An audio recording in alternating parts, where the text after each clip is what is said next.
ilalim ng burger. Heel ang tawag dyan. Heel. So, apat nyo naman, hindi masyadong toasted part. Hindi masyadong toasted part. Kita nyo, yan ang tawag dyan ay crown. Ano ang tawag dyan? Crown. So, dyan kids, lalagay lahat ng ingredients sa crown. Dyan lang kayo maglalagay ng ingredient, hindi dun sa heel. So, kunin nyo na yung teaspoon nyo. Ready na? So, ganito ah. Ang first ingredient is mustard. So, kung hindi kayo kumakain ng mustard, pwede yung hindi lagyan ng mustard. Huwag nyo i-spread. Lagay nyo lang yan. Chucky, ang mic. Huwag nyo i-spread yung mustard. Lagay nyo lang doon sa center ng crown. Doon lang sa gitna ng crown. Huwag nyo siyang i-spread ah.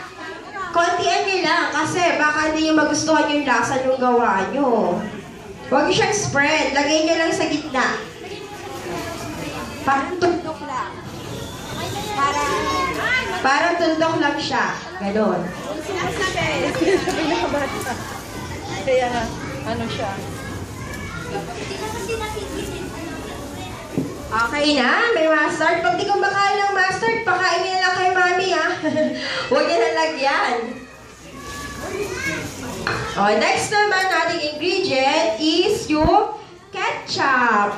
Lagay nyo dun sa ibabaw ng mustard. Pwede yung damihan kung mahilig kayo sa ketchup. Kung favorite nyo yung ketchup, damihan nyo.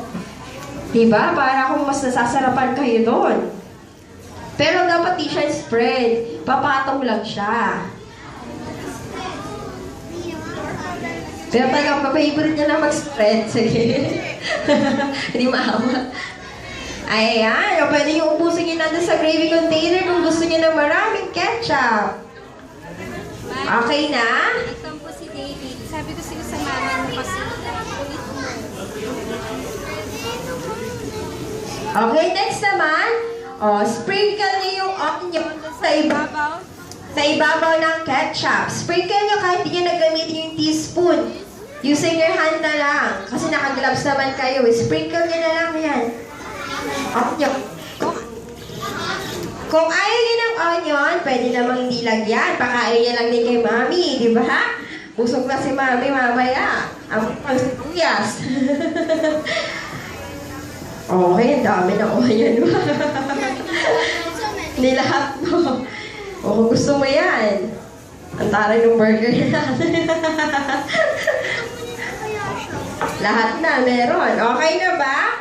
So, next naman nating ingredient is yung pickle. Yung pickles, kung ayaw nyo ng pickles, magpakain nyo kay mami. Diba? Busog na si mami. Dami nyo na pinakain.